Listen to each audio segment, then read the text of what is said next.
Hi everyone, how are you all? Hi-fi people, analog tape gurus. Hope everyone is doing well. Just wanted to quickly go through another vintage piece of audio equipment, which is the Akai 4000DB reel-to-reel. I'll switch on the power. Bring in the line. This is this was built between 1975 till 1979. Mine in particular is my father's purchased deck in 1976. 4-track, 2-channel, 3 3/4 speed and 7.5 inches speed per second.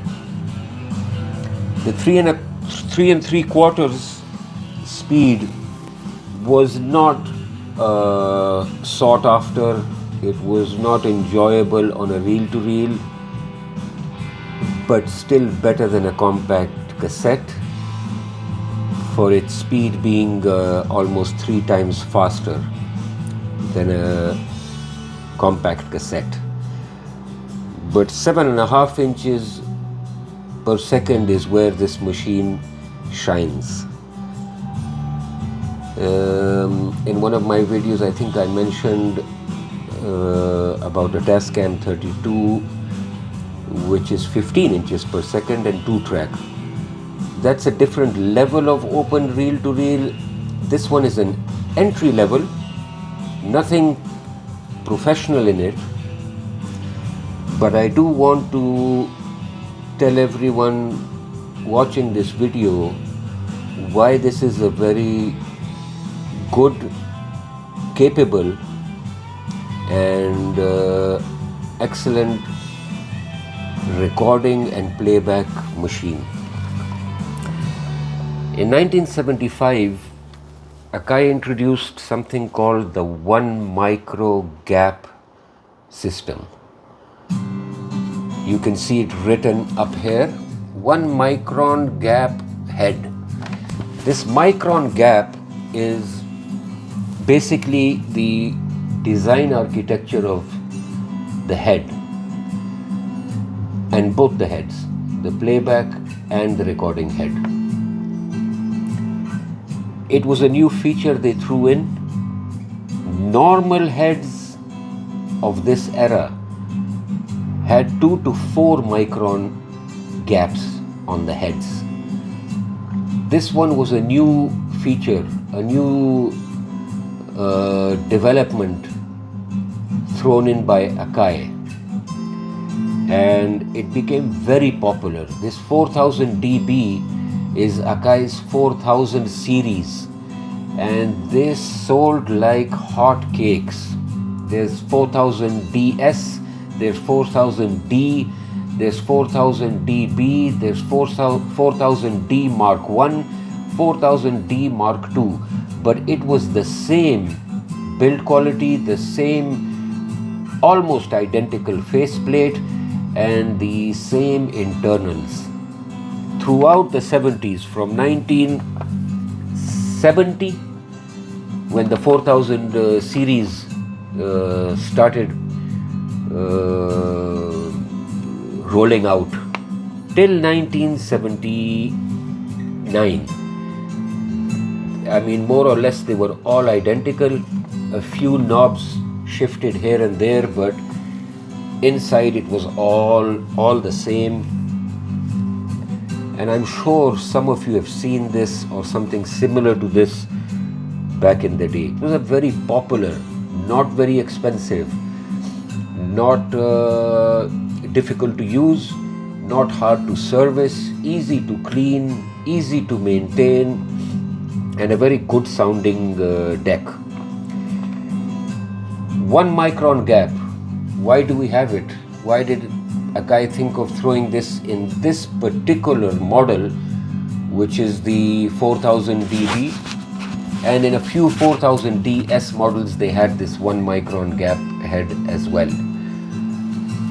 It introduced better high tonal quality and improved dynamic range. Dynamic range is what we listen to through an audio source, and when the dynamic range is at a great level, we sort of hear the instruments better. We feel the stereo separation as if the band is playing in front of us.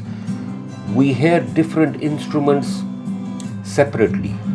That's where dynamic range improves the listening experience, and it also, to a great extent, it sort of reduces distortion to the ears. It's hard to hear distortion when you record on these decks and play them back. Dolby noise reduction. You can see this button here. There you go. A nice green button lights up. One of the very rare features on any reel-to-reel, open reel-to-reel deck. These record so well that the manufacturers didn't bother to throw in a noise reduction feature.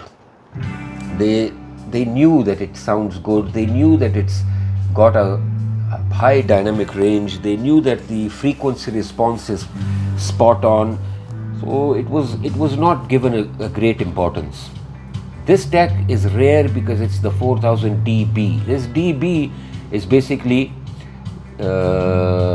Dolby.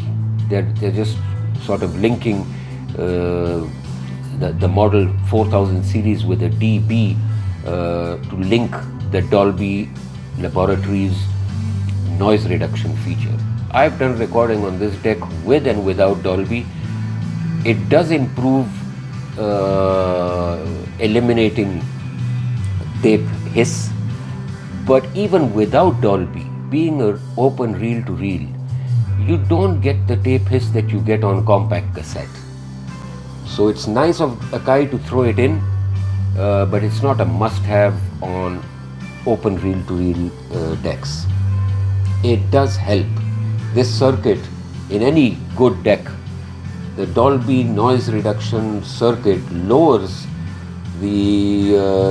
boosts your low level signals at the time of recording. It just boosts the low level signal, and at the same time it precisely lowers those levels at the playback time. And what it does is, during this revolutionary process of Dolby Laboratories, it eliminates noise. So it's a great feature to have. And eliminating noise basically means that you can't hear any tape hiss. You find it in good 3-head decks, you find it in rare reel-to-reel decks like this. But this is what Dolby Laboratories actually did back in the day. Boost the lower signal at the time of recording and reduce it by the same level at the time of playback. And this process is basically eliminating noise and tape hiss. This deck has a very unique feature. I'll just show you if you can read this. SOS, normal, on. If you see, when I press normal, one channel has shut down, going back to normal. What is SOS on this deck? It's another feature from Akai. I haven't seen it on other decks. I don't know if Tascam or Denon or Pioneer, Revox, I don't know if the TIAC, did they have SOS on their open reel-to-reels? I don't know, but here we have a feature called SOS, which is sound on sound. You can record on one track, you rewind, and you record on another track while listening to the first track through your headphones. It might be a bit confusing, but it's a 4-track machine. In one direction you've got 2 channels. You're using 2 tracks of the 4 tracks. 1 track is your left channel, 1 track is your right channel. What's happening here? You've recorded on 1 track, you rewind, and then you record again. While listening to the first track, you record on another track. This was used commonly back in the day, primarily for two reasons, which I know of. If anybody knows a third or a fourth reason about what was sound on sound used for, please share your knowledge so that we can all learn. But what I do know is that it was a convenient feature to repeatedly record separately on 2 tracks. For people who were learning a foreign language, they used to plug in mics and listen to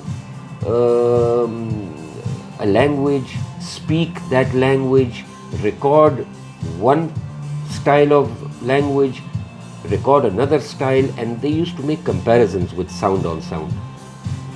Another unique feature which is very interesting that I know of, that in studios this was a feature used to record a track with equalization, which is an EQ through an equalizer, and record the same audio without an EQ and then do a comparison.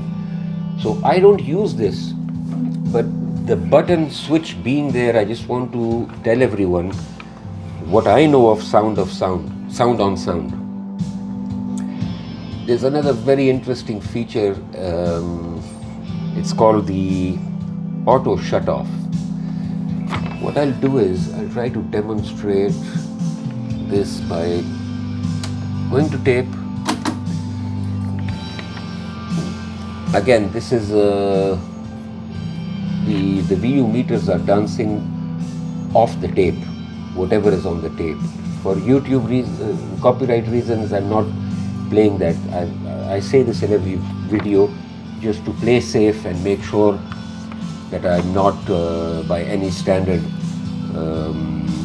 breaking any rules. But this dancing of VU meters that you see is coming off the tape. Now, assuming I'm listening to music in play mode and I've left the room, the unit is playing, or I haven't left the room. I mean, the objective is to use auto shut off. So what I will show you is I'm going to shut down the power. If you see that power is shut down and the tape is running and the machine has not shut down. I'll take this to the very end and I'll demonstrate also this way the forward. But it's an interesting feature for back in the day to be able to play music simultaneously, have no worries that if you leave this machine unattended while it was playing and you have the auto shut off lever, this lever activated, the tape under this lever and the switch on shut off mode, this is basically going to help you just leave the machine unattended for whatever reasons. Again, you can leave the room or sit in the room, enjoy your music until the end of the tape without any worry to ensure that you have to now stop the machine, shut down the power. I think it's a very unique feature and a great safety feature on the motor, not to have it running unnecessarily when either you're not in the room, or you've listened to a full session of hours of music on this, the tape reel has been thread through the whole reel and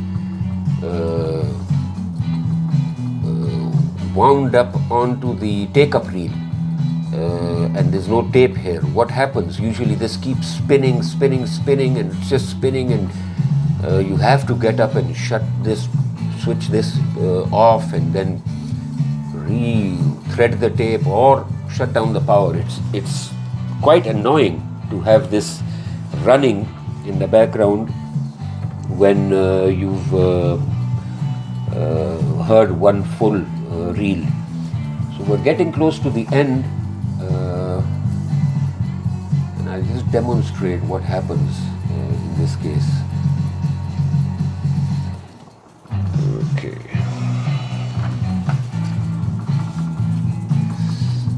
Almost there. I don't want it to actually fully end, so that you can see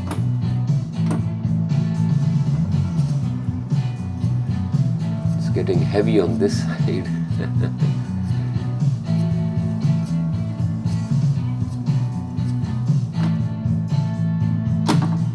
Okay, let this play, and I'll just talk on a few more features.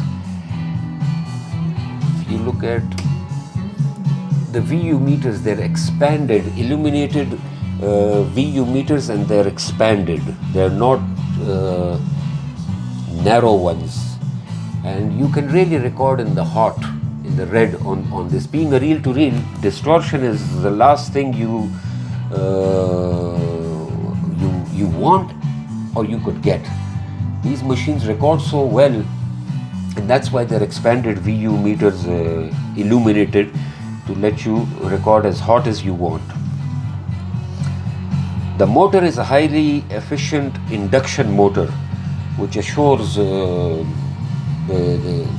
owner, the user of this, to get stable tape travel, which is very important. You've just seen the tape end and the machine shut off. Isn't that brilliant?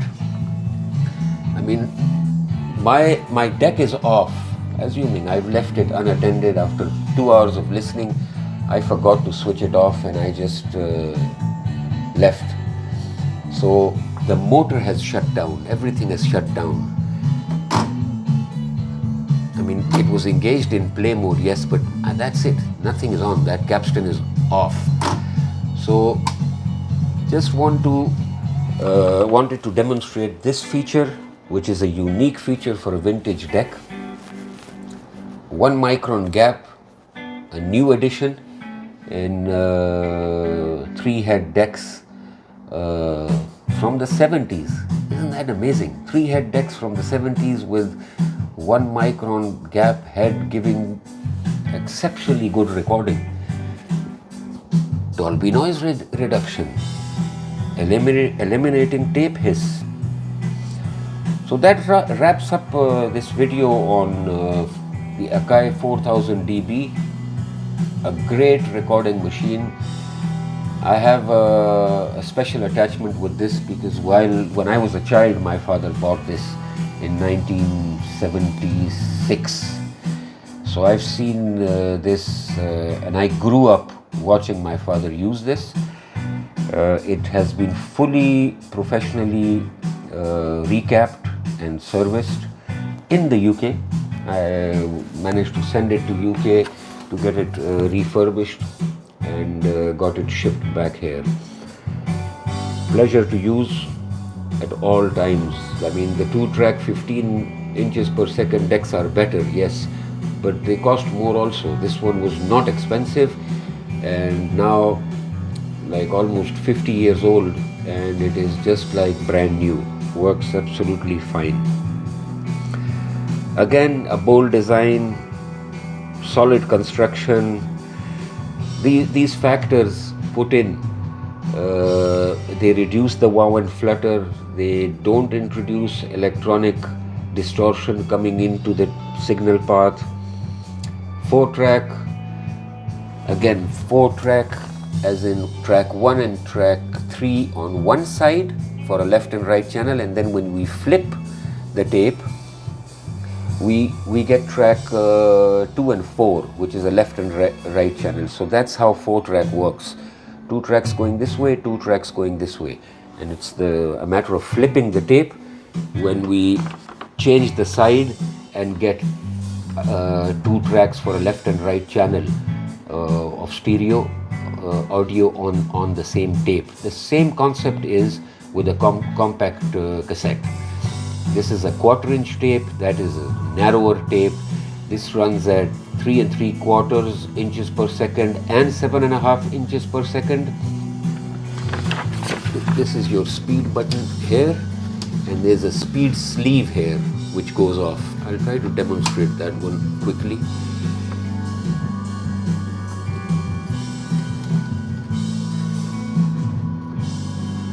This goes off, and then there's a holder here, and this guy just goes back on it.